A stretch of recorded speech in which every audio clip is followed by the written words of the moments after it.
Eu estava muito ansioso por este nosso encontro, porque a mensagem de hoje é demais. Você já vai entender por quê na tela.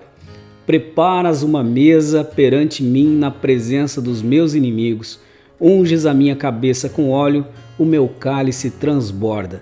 Nós estamos no versículo 5, no quinto vídeo da nossa série Salmo 23. Muito obrigado de coração você pelas suas curtidas, pelas suas visualizações, pelos seus comentários. Hoje me encontrei com algumas pessoas na rua e algumas pessoas falando, que estão assistindo, estão acompanhando. Ainda que não falem nada, eu quero mesmo é que você seja abençoado com estas mensagens aqui. Bom, este texto é incrível, gente. Olha só. Como nós sempre fazemos, nós dividimos em duas partes. Então nós vamos falar primeiro da primeira oração do versículo 5, que é: preparas uma mesa perante mim, na presença dos meus inimigos. Para começar, você vai perguntar: Maurício, o que isso tem a ver com a metáfora do pastor e das ovelhas que o salmista Davi vem tratando até aqui? E eu já te respondo, nada, não tem nada a ver. O salmista vem trabalhando essa metáfora, se comparando a uma ovelha e Deus o seu pastor. De repente, ele se lembra da vida dele, do que ele fez, por onde ele passou, das acusações que ele sofreu, das humilhações, dos inimigos que ele tinha, que queriam lhe matar. E então ele se lembra da graça e da misericórdia do Senhor, que eram sempre abundantes na sua vida. Então ele transforma o raciocínio dele, que era daquela visão do pastor e das ovelhas, ele ovelha, Deus pastor, e disse: preparas uma mesa perante mim na presença dos meus inimigos. Depois ele volta à metáfora da ovelha, nós já vamos chegar lá. Primeiro, o que é que significa a mesa, servir uma mesa? Principalmente nessa época, tradição, servir uma mesa e convidar alguém para comer consigo significava intimidade, segurança, comunhão, compromisso. E então, aí eu te pergunto, quem é que convidou quem? Foi Davi que convidou o pastor? Não. Nesse cenário, imagine, é o Senhor, o Deus Todo-Poderoso, convidando Davi, que até então se fazia de ovelha, nesse salmo, para vir à mesa e comer com ele. Olha só, e não é um ato privado, não é fechado, quatro paredes com a porta trancada, é em público.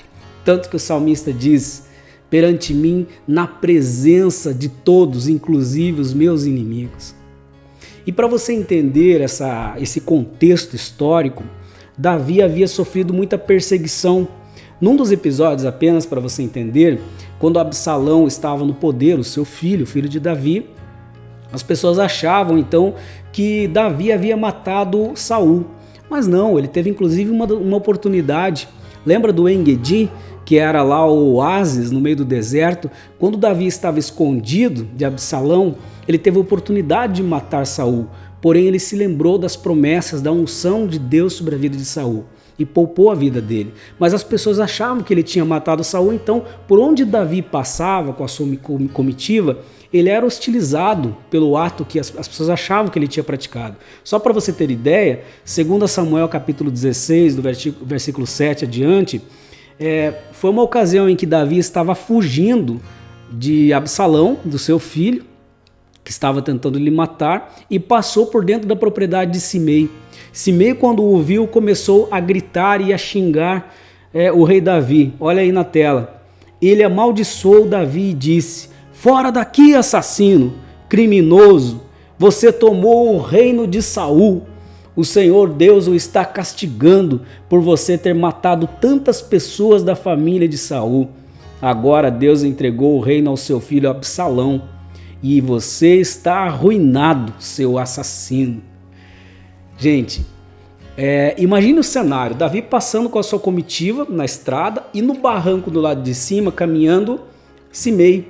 E ele xingava, ele gritava, ele acusava, ele chamava Davi de assassino. Então provavelmente nesse momento do Salmo 23, o versículo 5, preparas uma mesa perante mim na presença dos meus inimigos. As pessoas achavam que Davi não tinha mais relacionamento com Deus, que Davi havia sido excluído da presença de Deus, que Davi já não carregava mais a semente da salvação. Porque se acaso você não saiba, Jesus Cristo é descendente, né? O Jesus humano se tornou homem, nascido da descendência de Davi. Tanto é que o cego Bartimeu diz: Senhor, filho de Davi, tem misericórdia de mim.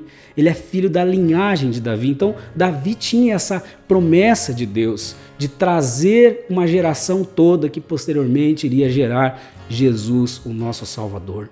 E as pessoas acusavam Davi de ter perdido esse relacionamento com Deus. Mas Davi diz: o Senhor prepara uma mesa, me chama para comer, para cear com Ele na presença dos meus inimigos. Não porque eu sou bom, mas pela graça e pela misericórdia de Deus. E aí, meu amigo, não tem como a gente ler esse texto, fazer essa reflexão, sem se lembrar de Jesus Cristo, sem se lembrar do que Cristo fez por nós.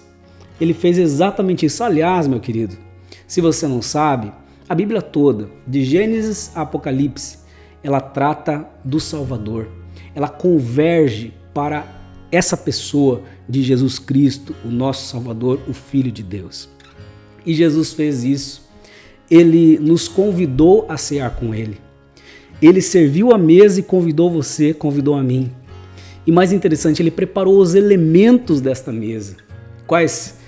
O pão e o vinho, que simbolizam o corpo e o sangue de Cristo vertido na cruz do Calvário. Não é por mérito meu, não é por mérito seu. Muitas vezes a gente olha e diz: nossa, a pessoa fez tanta coisa errada e agora está indo para a igreja, né? Agora está falando de Deus, quer pregar a salvação. Gente, ninguém merece nada. Não é por mérito nosso, é pela graça e misericórdia do Senhor. E todos os dias Jesus Cristo serve uma mesa e diz: aqui está o meu corpo, aqui está o meu sangue. Você é meu convidado. E aí, você pode ter feito tanta coisa errada nessa vida, você pode ser o pior dos pecadores, mas se você se arrepender dos seus pecados e se assentar à mesa com Cristo, Ele te perdoa, Ele te serve. Ele é o anfitrião misericordioso, bondoso e oferece essa mesa todos os dias para nós. A segunda parte do versículo também é incrível. Veja só: unges a minha cabeça com óleo, o meu cálice transborda. Aqui, gente, tem interpretação de sobra. A primeira parte, unges a minha cabeça com óleo, ele tem um significado realmente que remonta à época de Davi, pastor de ovelhas. Principalmente nessa época, as ovelhas eram muito acometidas por insetos, por mosquitos, moscas, enfim, todo tipo de pequenos insetos que atacavam principalmente a cabeça das ovelhas. E elas entravam, uma determinada mosca entrava pelas orelhas e pelas narinas da ovelha e iam até o cérebro do animal e se alimentavam do cérebro, provocando uma infecção mortal para o animal. Além de muito sofrimento, acabavam matando o animal. Então os pastores, para prevenir isso, faziam lá uma mistura de óleo e ungiam toda a cabeça da ovelha, principalmente as orelhas, as narinas, para evitar que essas moscas pousassem ali e pudessem afetar a saúde do animal. Olha que interessante, querido. Aí Davi diz: unges a minha cabeça com óleo. Se você olhar na Bíblia, o significado do óleo é o Espírito Santo.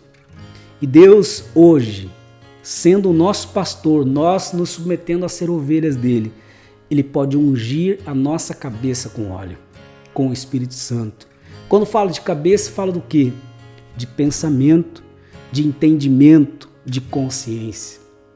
Hoje nós somos bombardeados diuturnamente por ideias, ideologias, pensamentos, filosofias, de tudo que você imaginar. Nós vivemos hoje a doença terrível do século, a depressão.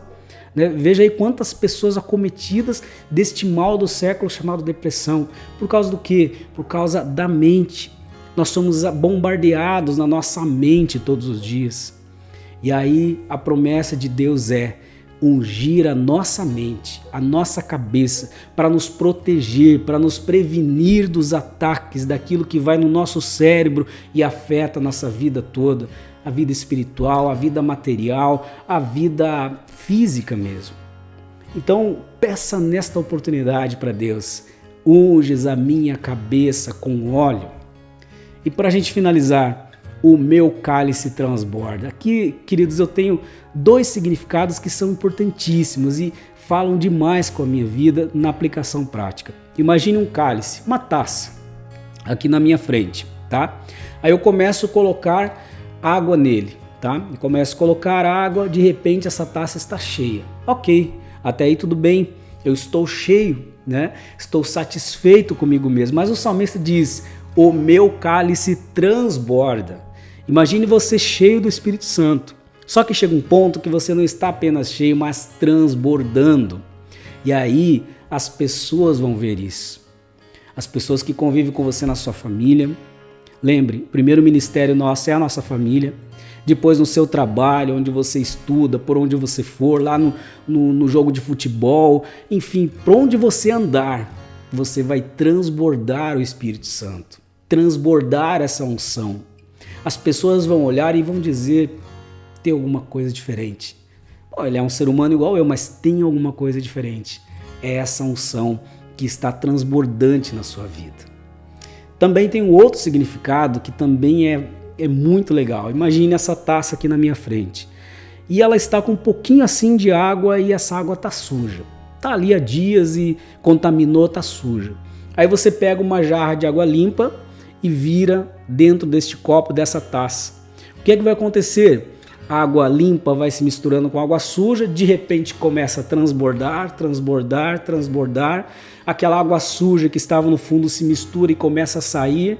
Quanto mais água limpa vai entrando, a água suja vai dando lugar e de repente fica tudo limpo. Transbordar significa isso também. Limpar. Quanto mais você é cheio de Deus, das coisas de Deus, da leitura da palavra, do louvor, quanto mais você é cheio do Espírito Santo, mais limpo você vai ficar. Então que este salmo de hoje possa impactar a sua vida. Acreditar que Deus, com a sua infinita bondade e misericórdia, prepara-se perante você na presença dos seus inimigos, daquelas pessoas que diziam que você não ia ser nada, que você não daria certo, uma mesa pela misericórdia de Deus, não porque você merece, mas porque Deus é bom. E ainda, unges a sua cabeça com óleo para que você seja liberto dos maus pensamentos, liberto das más decisões e principalmente o seu cálice transborde para que você possa ser luz para este mundo em trevas e principalmente para que a sua vida permaneça sempre limpa na presença de Deus. Se isso é relevante para você, copie o link, manda para as pessoas queridas, manda lá no grupo da família, no grupo dos amigos, no grupo do trabalho, para que mais e mais pessoas possam ser abençoadas. E eu convido finalmente você, passa lá no meu canal no YouTube, o link está aqui embaixo, já se inscreva, deixa o seu like, coopere comigo porque isso me ajuda demais. Que Deus te abençoe, até amanhã que nós prosseguimos na análise do Salmo 23. Fique com Deus e até lá.